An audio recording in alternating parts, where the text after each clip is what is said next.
With Congress heading for this year's home stretch, House Speaker Nancy Pelosi, thank you all very much. Good morning, is plowing through a pile of unfinished business and mounting a PR campaign to reverse Congress's dismal approval ratings. Wonderful to see you. Welcome. When we spoke at the Capitol late Friday, Pelosi conceded that Congress did not deserve high marks on Iraq and hinted about a new way to break the stalemate on children's health insurance. But we began with the late-breaking controversy over a House resolution on the Armenian genocide of 1915.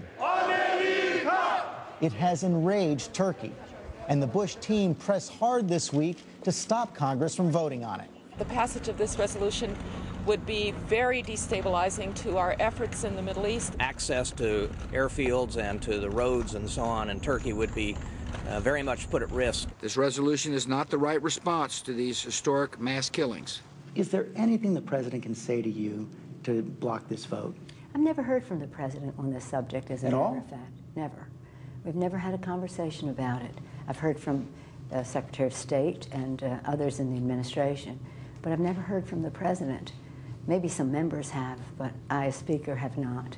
But this resolution is one that is consistent with what our government has always said about what happened at that time. Our diplomats in the in 1915 and thereabouts, whether it was the ambassador or the consuls general in the area, said it was a planned elimination of a race, the Armenians. When Stalin wanted to go into Poland and people cautioned him, he said, does anybody remember the annihilation of the Armenians? Ronald Reagan in 1991, when he established the commission to build a Holocaust museum, said, we must never forget the Armenian genocide. So this is a restatement, and it's a timely fashion because many of the time is important because many of the survivors are very old. But as you know, many say that the timing is exactly wrong. Secretary Gates says this could harm our efforts to resupply our military, could even put our military at risk. And your own chairman of the Armed Services Committee, Ike Skelton, said it could complicate efforts to redeploy forces out of Iraq. It's never been a good time. Certainly our first force protection of our troops is our first top priority when we are engaged in conflict. So that is an issue of great importance to all of us here. When I came to Congress 20 years ago, it wasn't the right time because of the Soviet Union. Then that fell, and then it wasn't the right time because of the Gulf War I, and then it wasn't the right time because of overflights of Iraq, and now it's not the right time because of Gulf War II.